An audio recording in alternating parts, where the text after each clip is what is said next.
A continuación vamos a ver los lineamientos generales para realizar un acotado correcto de piezas de acuerdo a las directivas que están escritas en la norma IRAM, particularmente la IRAM 4513, que hace referencia a acotado de piezas mecánicas.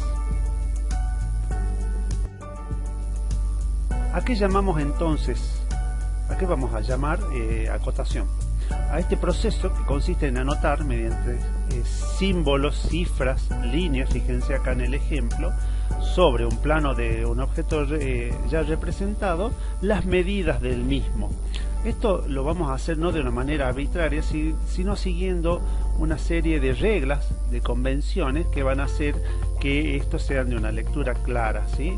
Existen normas, que las normas que hemos nombrado en la diapositiva anterior, sobre la cual nos vamos a basar para realizar la acotación. ¿Cuáles son las partes de las cotas? Vamos a ver. Tenemos el texto de la cota, o el valor de la cota, que es el número que indica la medida, ¿sí? Después tenemos una línea de cota, que es una línea que va paralela a la dirección del objeto que queremos acotar, y dos líneas en cada uno de los extremos que le vamos a llamar líneas de referencia, que son perpendicular a la línea de cota. En los extremos de la línea de cota tenemos las flechas. Las flechas, para el dibujo de las flechas vamos a seguir los lineamientos de las cotas, es decir, la medida de la flecha va a ser coincidente con la altura del texto, y el ángulo de la flecha va a ser aproximadamente 30 grados. ¿Por qué digo aproximadamente? Porque cuando uno hace una flecha es pequeña y a mano alzada hay dificultad para hacerla exactamente, pero vamos a tratar de respetar esos 30 grados que indica la norma para la construcción de la flecha. También va a ser de tipo lleno.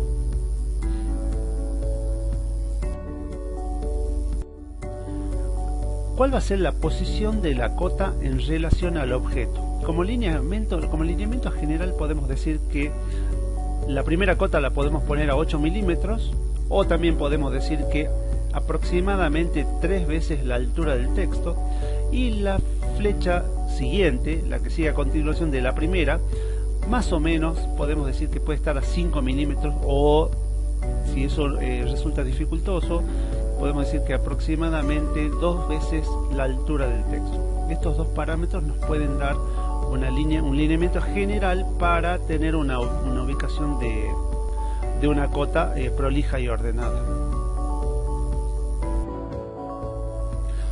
Las cotas no llevan la unidad en el texto, es decir, no se ponen ni metros ni milímetros. Existen dos tipos de planos según la disciplina. Nosotros vamos a trabajar con planos milimétricos y con planos métricos. Los planos milimétricos hacen referencia a las construcciones metálicas, al dibujo de plano que representa un objeto con una precisión milimétrica. En ese caso, la unidad va a ser representada normalmente sin decimales o un decimal si es necesario. Es decir, nos va a alcanzar con ver cómo están expresadas las medidas para darnos cuenta si el plano es métrico o milimétrico. En este caso, por ejemplo, acá dice 200, está refiriéndose a 200 milímetros en el plano. Para el otro caso, que es el caso de las construcciones civiles, de edificios, construcciones de arquitectura, vamos a trabajar con planos métricos. ¿Y cómo uno se nota si el plano es métrico o milimétrico? Para el caso de los planos métricos, siempre vamos a tener 2 decimales en su acotación. Si por caso fuese 0, por ejemplo acá, se pone 3,00. Es decir, aún siendo 0 ponemos los 2 decimales. Entonces, redondeando, si tenemos 2 decimales, el plano es métrico. Si no se ven decimales, el plano es milimétrico. Según la función que cumplen en el plano las cotas, las podemos clasificar en 2. Las cotas de dimensión, que son estas que están acá, indican las medidas de los objetos. Acá nosotros tenemos 3 cuerpos. Un cuerpo general rectangular en donde tenemos un círculo y un cuadrado. Bueno, las medidas, las cotas que indican las medidas de cada uno, en este caso estas son las dos medidas del cuadrado y estas son las dos medidas del rectángulo, y aquí tenemos la medida del diámetro de la circunferencia representada, se llaman cotas de dimensión. Ahora, para la ubicación de cada uno de esos cuerpos en su posición relativa, se deben agregar las cotas de situación. Por ejemplo, esta cota S y esta cota S indican la posición del círculo en relación a la base rectangular, y acá esta cota de posición de situación S nos muestra la posición en relación al borde de este cuadrado que está acá.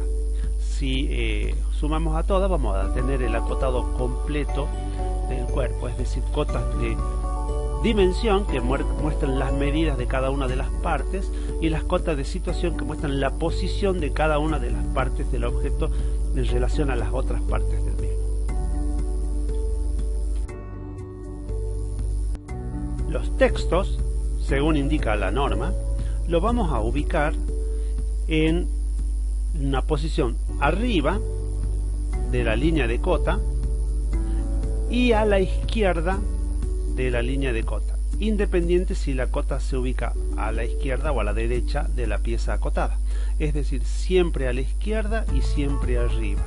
En el caso de situaciones angulares, la norma nos da un listado de posiciones, pero acá se puede ver que en todos los casos está siempre arriba o a la izquierda de la línea de cota. Este texto, este gráfico que está abajo a la izquierda, forma parte del material de la norma que está puesto en la plataforma. Otro criterio que hay que tener para la posición de las cotas es que cuando el plano, luego de ser acotado, lo gira en la dirección de las agujas del reloj 90 grados, se puede observar que no queda ninguna de las cotas en una posición invertida, es decir, no queda patas para arriba, podríamos decir. Una forma de control entonces de un plano, cuando uno lo termina y quiere verificar si el acotado es correcto, lo que tiene que hacer es girar la lámina 90 grados en la dirección de las agujas del reloj y verificar que no quede ninguna de las cotas invertidas y todas sean con una correcta lectura.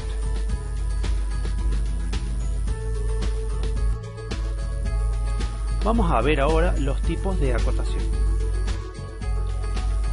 El primer acotado que vemos ahora es el acotado en cadena, que consiste en hacer una cota a continuación de la otra, siguiendo una línea continua en las líneas de las cotas. Es decir, no hay ninguna cota que esté más arriba o más abajo, sino están todas una a continuación de la otra, indicando cada una de las partes del objeto.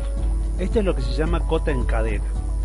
En este plano en particular, el acotado en cadena está describiendo de una forma muy clara y ordenada cómo las cotas que están arriba de 26, 148 y 26 describen la silueta exterior del objeto.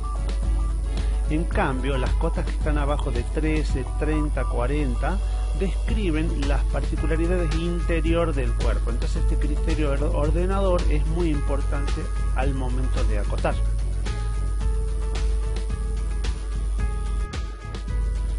Siempre cuando hagamos planos y le realicemos las cotas en cadena, las cotas parciales, las cotas que describen cada una de sus pequeñas partes, una a continuación de la otra, la vamos a acompañar en todos los casos de la cota total.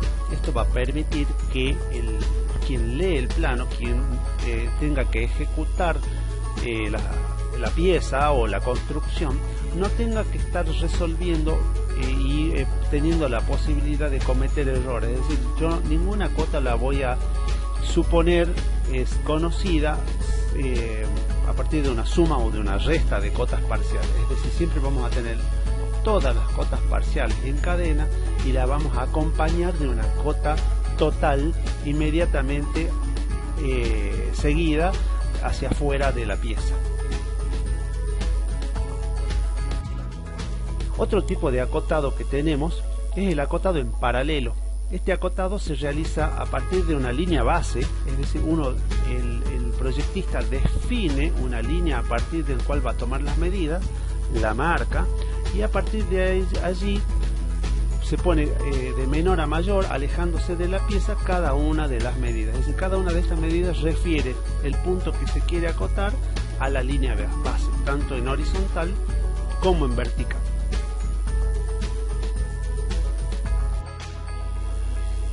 Otro tipo de cotas progresivas también que se usa ya en la construcción se llaman también cotas de replanteo, en donde se definen por necesidad o por interés unos ejes de referencia, donde lo vamos a definir como posición 0, posición inicial, y a partir de allí se van a ir posicionando o agregando las cotas, todas en todos los casos referidas hacia el punto origen o punto 0 de este sistema de acotación.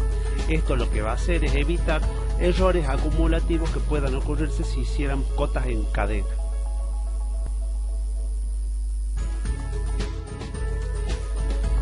El acotado de los radios, que va a aparecer a partir de cada una de los arcos o circunferencias o círculos que se hagan en los planos, va a ser de la siguiente manera. Va a ser una línea que va a iniciarse en el centro de la curva, va a tocar la flecha, el arco a acotar, y se va a indicar la medida con la letra R previa a la medida del radio. En este caso se observa cómo el texto de radio puede estar dentro del arco si es que tenemos lugar, o si no tenemos lugar, fuera de la línea de referencia.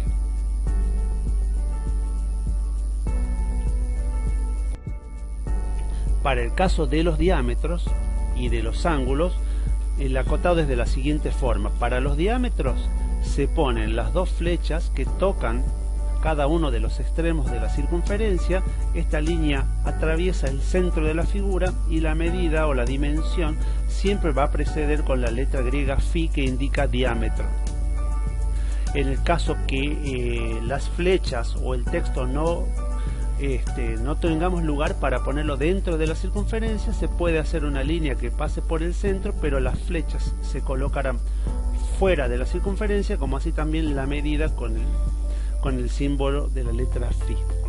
Para el caso de los ángulos, de las medidas angulares, el texto de la cota va a ir por fuera y siguiendo un criterio similar al acotado lineal, es decir, siempre por encima del arco y acompañando la dirección de la curva.